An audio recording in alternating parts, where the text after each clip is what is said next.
So how much money does somebody like me need to get started in real estate? Well, first, before telling you about my situation, I'm going to talk to you about how much money people in general need to get started in real estate. Now, you could start wholesaling, and I've talked about this many a time in the past. We're going through a recession. Really, I don't think residential real estate is ideal. I think a lot of people are going to end up losing their shirts. I do think that the home prices are going down, but let me get back to the point.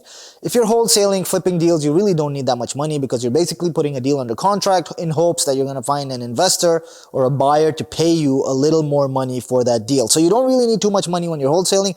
The problem is the amount of time, the amount of effort, the amount of prospecting that you are doing is ridiculous. You also need to be a certain type of person. You need to be okay with contacting people, and 9 times out of 10 getting the phone slammed in your face because they don't want to sell or they don't want to deal with you, or they've had other wholesalers contact them. So you probably need little to no money to do that. Now, if you're flipping a house, chances are you're getting a hard money loan. Once again, you do need a certain amount of capital because every lender is going to look at that. It's not going to be significant. I think something like in the range of 20 to 50,000 will get you started. The banks or the lender, the hard money lender, will give you a loan probably at like a crazy high interest rate right now. What I'm hearing in the market is interest rates are about 15% for hard money lenders. That is ridiculous. That's just crazy.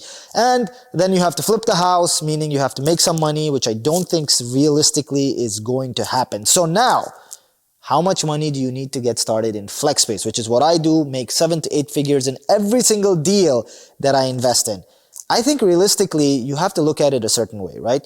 Either you have to have the money or you have to have access to the funds. And in my situation, I would say 3 to 500,000 is kind of the beginning where you need to start. And the reason is that you need to build at least a $2 million development. And let me explain why that is, why I'm so specific on that $2 million number. I recently had someone from my team actually reach out to me with a small tract of land and the ability to build FlexSpace on that small tract of land. Now, let's say, for example, he missed an expense or something happened to where now he had to put additional money into the deal to make the deal right? Because we're going through permitting, we're going through zoning. In his case, he was going through ag exemption, which is a whole different story. But my point is that small mistakes like these can be extremely costly. And if your project size is small, guess what? That cost now becomes a huge percentage of the total construction cost. It'll actually eat away into your numbers. And I don't want that to happen. So the type of people that we deal with here are the type of person that I deal with when teaching how to build flex spaces should have access to about $400,000 to $500,000. Does that mean that they have $400,000 to $500,000 in their bank account? No, but they need to be able to either deal with investors or have family who has money or is willing to invest in their dream or is willing to invest in this type of deal. So that would be my number, $400,000 to $500,000.